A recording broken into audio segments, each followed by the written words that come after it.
Are you prepared to offer Vladimir Putin access to rare minerals to incentivize him to end the war?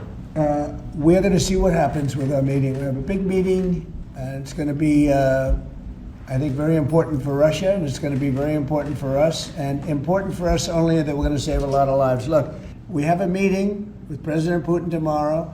I think it's going to be a good meeting, but the more important meeting will be the second meeting that we're having. We're going to have a meeting with President Putin, President Zelenskyy, myself, and maybe we'll bring some of the European leaders along, maybe not. I don't know that it's going to be very important. We're going to see what happens. And I think President Putin will make peace. I think President Zelenskyy will make peace. We'll see if they can get along. And if they can, it'll be great. You know, I've solved 6 wars in the last 6 months, a little more than 6 months now, and I'm very proud of it. I thought the easiest one would be this one. It's actually the most difficult. Mr. President, on DC climate. Go ahead, please. Mr. President, thank you. Do you think this summit and the incentives for peace you are putting on the table could end up rewarding Putin for his invasion of Ukraine? And what kind of signal do you think that could potentially send to other aggressors?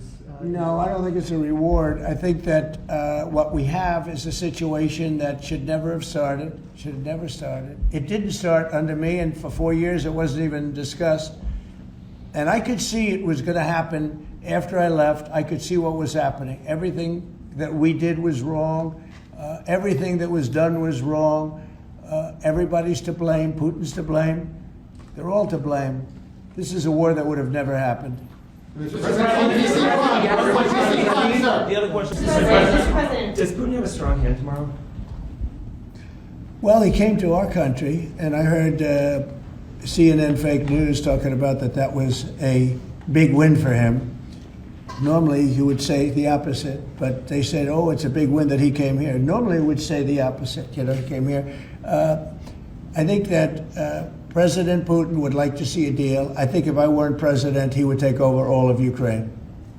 It's a war that should have never happened. If I weren't president, in my opinion, he would much rather take over all of Ukraine. But I am president, and he's not going to mess around with me. Mr. President, on Russia, Mr. President, would you support or agree to reducing NATO troops in Europe, in countries like Poland, in order to get Russia to agree to a peace deal?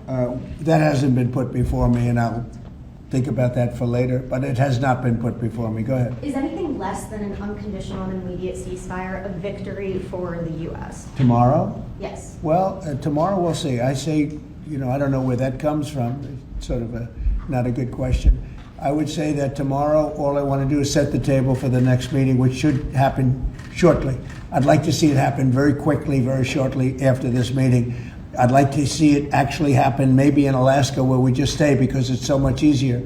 But I think that it's going to be very interesting. We're going to find out where everybody stands, and I'll know within the first 2 minutes, 3 minutes, 4 minutes, or 5 minutes, like we tend to find out, whether or not we're going to have a good meeting or a bad meeting. And if it's a bad meeting, it'll end very quickly.